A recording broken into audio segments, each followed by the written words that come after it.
Halo, bertemu lagi dengan Bu Erna di dalam pembelajaran matematika kelas 10 KD 3.1 bagian 1 persamaan nilai mutlak. Apakah persamaan nilai mutlak itu? Persamaan nilai mutlak adalah persamaan dengan tanda seperti ini, di mana semua fungsi bernilai positif.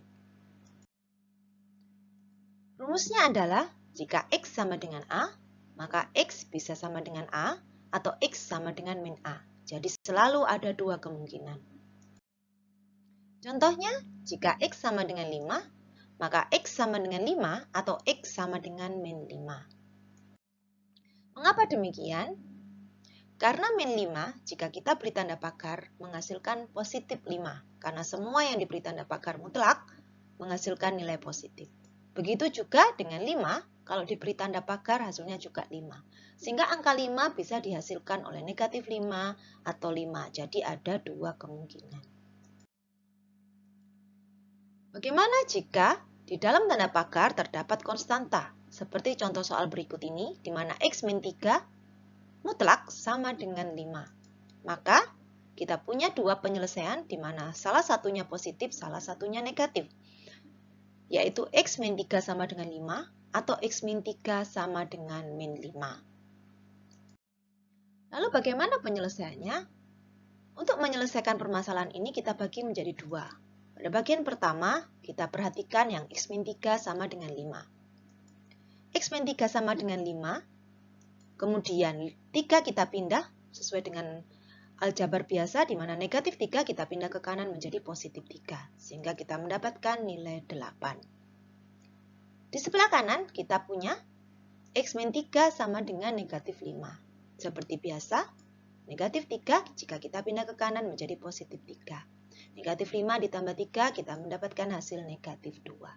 Seperti yang Bu Ena katakan sejak awal, ada dua kemungkinan jawaban di dalam nilai mutlak. Maka kesimpulannya adalah kita punya nilai X sama dengan 8 atau X-nya sama dengan min 2. Kemudian kita perhatikan contoh soal jika kita punya koefisien di depan X. Sama seperti sebelumnya, kita juga melihat ada dua penyelesaian di mana salah satu bersifat positif, yang salah satunya negatif. Untuk menyelesaikannya, kita juga sama dengan yang tadi, yaitu dibagi dua bagian. Bagian kiri, kita punya 2X min 4 sama dengan positif 8, yang kemudian negatif 4 kita pindah ke kanan. Setelah kita pindah ke kanan, kita jumlahkan menjadi 12. Lalu, supaya X-nya menjadi X tunggal, karena tidak boleh X itu ada koefisien di depan, maka 12-nya kita bagi koefisien X, yaitu dibagi 2, sehingga kita mendapatkan X sama dengan 6. Langkah yang sama kita gunakan untuk mengerjakan bagian kanan. 2X sama dengan negatif 4, lalu negatif 4 dibagi 2 sama dengan penjelasan yang pertama tadi, sehingga kita mendapatkan X sama dengan min 2. Nah, kita sudah mendapatkan 2X, jadi kesimpulannya X-nya adalah 6 atau X-nya sama dengan min 2. Bagaimana jika tanda mutlak ada di kiri dan kanan? Bagaimana penyelesaiannya? Nah, sebetulnya ada beberapa banyak penyelesaian untuk X di kiri dan kanan. Bisa negatif, positif, positif, positif, positif, negatif, atau negatif, negatif. Nah, untuk mempermudah, kita melakukan cara paling sederhana, yaitu dengan mengkuadratkan kiri kanan. Mengapa demikian? Karena tanda mutlak kalau dikuadratkan, itu hasilnya sama dengan tanpa tanda mutlak dikuadratkan. Kenapa? Karena semua kuadrat hasilnya positif. Sehingga boleh dikatakan X dalam tanda pakar kalau dikuadratkan dengan X biasa kalau dikuadratkan hasilnya sama. Sehingga kiri kanan dapat kita kuadratkan seperti tampak di bawah ini. Bagaimana menyelesaikannya? Kuadrat artinya bahwa dikali dengan komponen yang sama. Contohnya di sebelah kiri kita punya 2X min 4 dikali 2X min 4. Sebelah kanan kita punya X plus 3 dikali X plus 3. Bagaimana mengalikan dengan komponen yang sama? Itu dengan menggunakan perkalian pelangi yang dapat dipelajari di kelas 7. Bu Erna beri clue sedikit, 2X kali 2X akan sama dengan 4X kuadrat dan seterusnya. Lalu apa yang kita lakukan? Kita pindah semua yang ada di sebelah kanan ke sebelah kiri. Sehingga di kanan hanya menyisakan 0. Kemudian kita tambah dan kurangkan sesuai dengan variabelnya yang sama. Kalau variabelnya x kuadrat, maka yang ditambahkan dengan x kuadrat sama seperti itu. Seperti kita lihat 4x kuadrat dikurangi x kuadrat. Sehingga kita menghasilkan 4x kuadrat kurang x kuadrat menjadi 3x kuadrat. Min 16x min 6x menjadi min 22x. Plus 16 min 9 menjadi 7.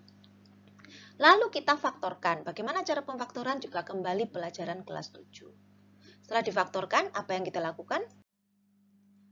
Setelah difaktorkan, maka kita punya penyelesaian kiri kanan. Di kiri 3x min 1 sama dengan 0, yaitu 3x sama dengan 1, sehingga x-nya menjadi 1/3. Di kanan, x min 7 sama dengan 0, artinya x sama dengan 7. Sehingga seperti yang dulu-dulu, seperti yang lalu-lalu, penyelesaiannya selalu ada 2, yaitu 1/3 atau 7.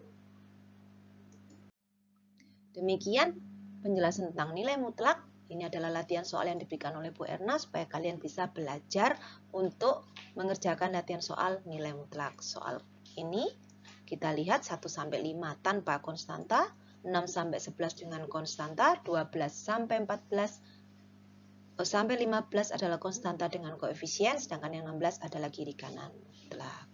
Demikian adalah latihan soal yang dapat dikerjakan dengan cara melihat kembali slide-slide sebelumnya.